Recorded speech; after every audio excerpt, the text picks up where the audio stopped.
Di saat wanita ini membuka matanya dan mengetahui dirinya dikubur hidup-hidup, dan tangannya diikat tali yang disambungkan ke lonceng. Dia sekuat tenaga menggerakkan lonceng. Tapi sepanjang malam tidak ada yang mendengar. Keesokannya, saat sang ayah menemukan lonceng terjatuh di tanah, semua sudah terlambat. Wanita ini bernama Mary. Beberapa hari yang lalu ia dinyatakan terkena penyakit menular, lalu dinyatakan untuk mati.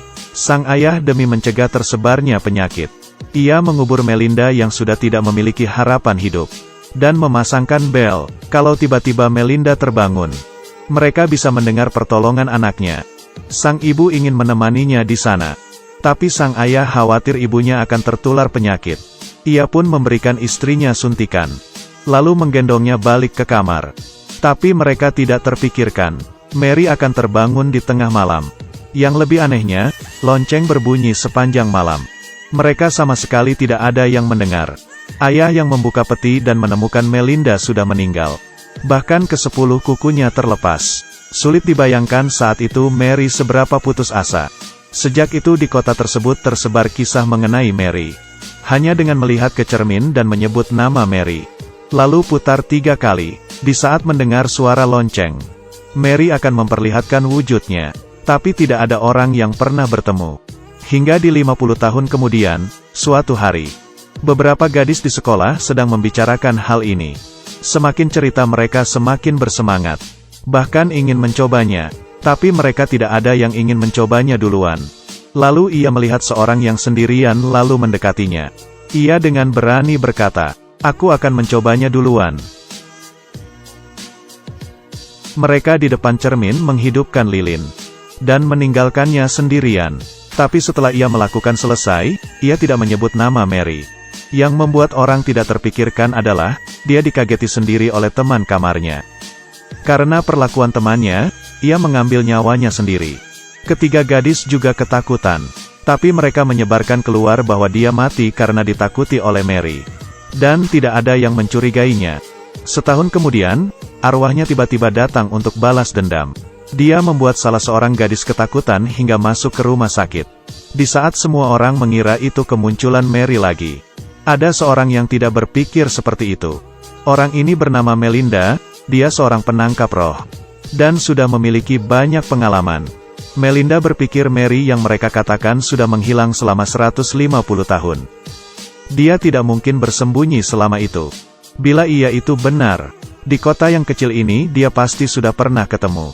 Jadi hal ini pasti adalah hal yang lain. Dia ingin menanyai kedua gadis lainnya apa yang telah terjadi. Tapi ekspresi Luna sedikit aneh. Dia terus-menerus mengatakan itu gara-gara Mary. Bahkan menyuruh Melinda untuk tidak mengganggu mereka lagi. Melinda tahu mereka pasti menyembunyikan sesuatu. Demi mendapatkan kebenaran, Melinda datang ke kuburan Mary. Tapi sepanjang malam ia tidak melihat arwah Mary. Ia kemudian mencoba lagi cara untuk memanggil Mary, tapi juga tidak terjadi apa-apa. Dan di malam itu, seorang gadis ketakutan dan juga dikirim ke rumah sakit.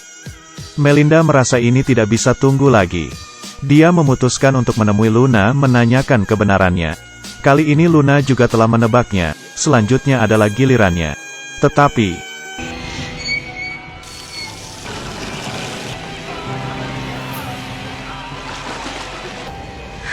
di saat Luna ketakutan, Melinda akhirnya datang. Melinda bertanya kepada arwah tersebut kenapa berbuat seperti itu. Dia yang marah mengatakan apa yang terjadi sebenarnya setahun lalu kepada Melinda. Melinda mengatakan perlakuannya sudah melewati batas, tapi ia tidak mau. Dia sekarang sangat bebas. Tidak peduli kemana saja tidak ada yang mengurus. Di saat ia masih hidup dia memiliki sakit jantung. Orang tuanya selalu menjaganya dengan ketat. Dari kecil hingga besar tidak memiliki privasi. Dia kesal dengan situasi seperti itu. Melinda berkata kepadanya, "Kamu tahu bagaimana rasanya dikubur hidup-hidup? Tanpa terasa, kamu kehilangan dirimu. Lupa dengan orang-orang yang mencintaimu itu sangat penting." Kali ini ia baru tidak bisa berkata apa-apa. Dia sama sekali tidak pernah berdiri di posisi orang tuanya, memikirkan perasaan mereka. Mereka ada salah apa? Mereka hanya ingin melindungi anaknya saja. Akhirnya ia pun setuju untuk mundur. Sebelum itu ia ingin bertemu dengan orang tuanya. Angkanya berdiri di sana. Tapi orang tuanya tidak bisa melihatnya. Ayah juga tidak percaya arwah anaknya ada di sini. Beritahu dia, aku pernah membuat motornya tertabrak pohon. Dia bilang, dia pernah membuat motormu tertabrak pohon. Sang ayah tidak tahu Melinda sedang berkata apa. Tapi dalam hati sang ibu sangat jelas. Karena itu adalah rahasia kecil mereka dengan anaknya. Di saat ia berumur 13 tahun. Ada suatu hari sedang hujan dan guntur. Dia terlalu lama di kamar. Dia sangat ingin pergi keluar bermain. Tapi ayahnya yang marah dan juga khawatir. Sehingga ibunya diam-diam membawa anaknya keluar bermain. Lalu tertabrak pohon. Meski mendapat luka kecil. Tapi hari itu adalah hari paling bahagia untuknya. Mereka berdua berjanji untuk menyembunyikan hal ini dari ayahnya. Karena bagi ayahnya, keamanan anaknya lebih penting dibandingkan bahagia. Dan ia ingin berkata ke ayahnya. Katakan kepadanya, dia sudah terlalu protektif. Dia berkata kamu terlalu protektif. Aku memberikannya kebebasan untuk tinggal di sekolah, tapi apa yang aku dapatkan? Dia ingin kamu mengerti, kamu memberikannya kebahagiaan yang tiada batasnya. Aku tidak ingin dia bahagia. Aku ingin dia hidup. Anak yang bahagia atau nyawa anaknya. Ini pilihan yang susah untuk orang tua. Mau pilih yang manapun mereka akan kecewa. Tapi anaknya telah pergi. Satu-satunya harapan mereka adalah semoga anaknya bahagia di kehidupan yang lain. Melinda memanggil Luna untuk masuk. Dia dengan panik menanyakan kamu sekarang sudah aman belum? Melihat Luna yang ketakutan. Ia teringat dengan dirinya setahun yang lalu. Meski mereka salah, tapi seharusnya tidak perlu dihukum hingga seperti ini. Mereka dulu sama sekali tidak tahu bahwa ia menderita sakit jantung. Bila tahu, pasti tidak akan melakukannya seperti itu. Pada akhirnya ia pun memaafkan mereka.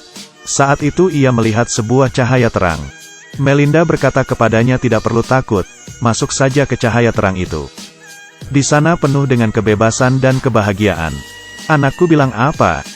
Dia berkata sekarang dia sudah bebas. Dia mengatakan selamat tinggal. Tidak apa-apa. Ada kalanya, kehilangan seseorang membuat orang lain sulit untuk menerimanya. Tapi hidup yang telah pergi tidak akan kembali lagi. Hidup masih bisa berlanjut.